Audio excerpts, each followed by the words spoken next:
Ambassador Gurjeet, क्या ये सिर्फ नेटो के एक्सपेंशन का इशू नहीं है या कुछ और है? क्योंकि क्या जो स्वास्थ्य बता रही है कि ये सिर्फ नेटो के एक्सपेंशन का मुद्दा नहीं है कि यूक्रेन नेटो का हिस्सा बनता, उसको लेकर रूस को आपत्ति थी, या बात कुछ और है?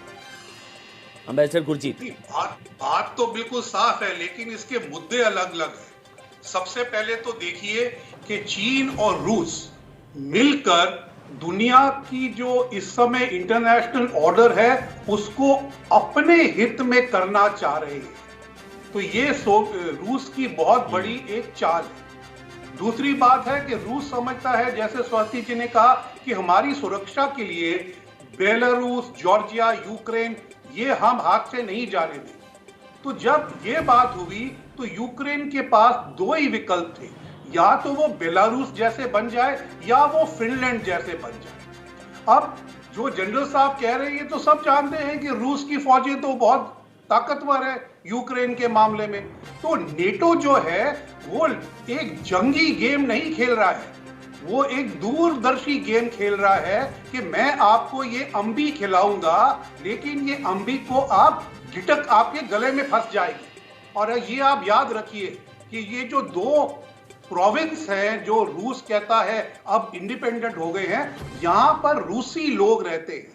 बाकी यूक्रेन जो है वो रूस के पक्ष में नहीं है, ना उसके लोग ना उसकी सरकार।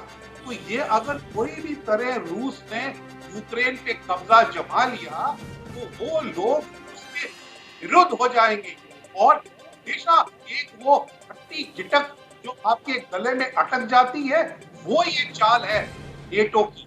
और तीसरी बात ये है कि रूस यूक्रेन को, मेरे को नहीं लगता है, अपने साथ हड़पना चाहता है, क्योंकि उसने हड़प लिया तो फिर तो नेटो के बॉर्डर पे आ जाएगा, जो रूस नहीं चाहता है।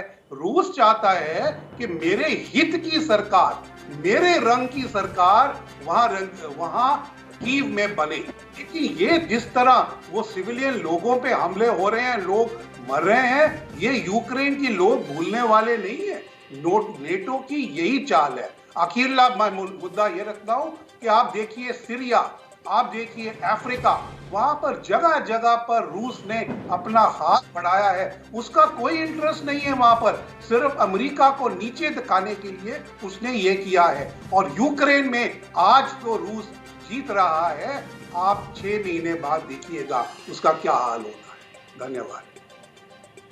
नहीं, 6 महीने बाद, और अभी जिस तरह से दुनिया रिएक्ट कर रही है, बोरिस जॉनसन, अमेरिका, तमाम दूसरे, अभी बताया जा रहा है कि प्रधानमंत्री नरेंद्र मोदी भी व्लादिमीर पुतिन से आज रात को बात, संभवतः उनकी बात होगी। लेकिन एम्बेसडर सुरेंद्र कुमार भी मेरे साथ है। सर, आप कुछ कहना चाह रहे, बोलिए सर। हाँ, मैं कह रहा था कि आप कह रहे थे कि दुनिया दो अंशों में बट गई थी, दो नहीं है, बीच में एक बहुत बड़ा अंश है हम जैसे देशों का, अफ्रीकी देशों का।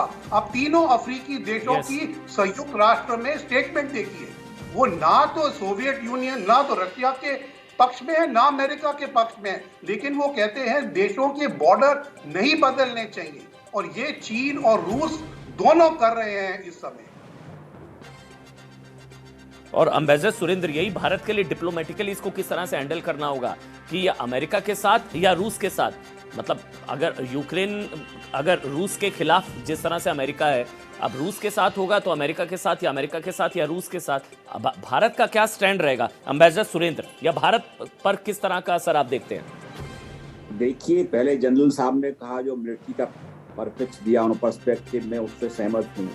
जो मेरे कॉलीग जो हैं गुरजीत जी ने कहा, उनसे सहमत हूँ।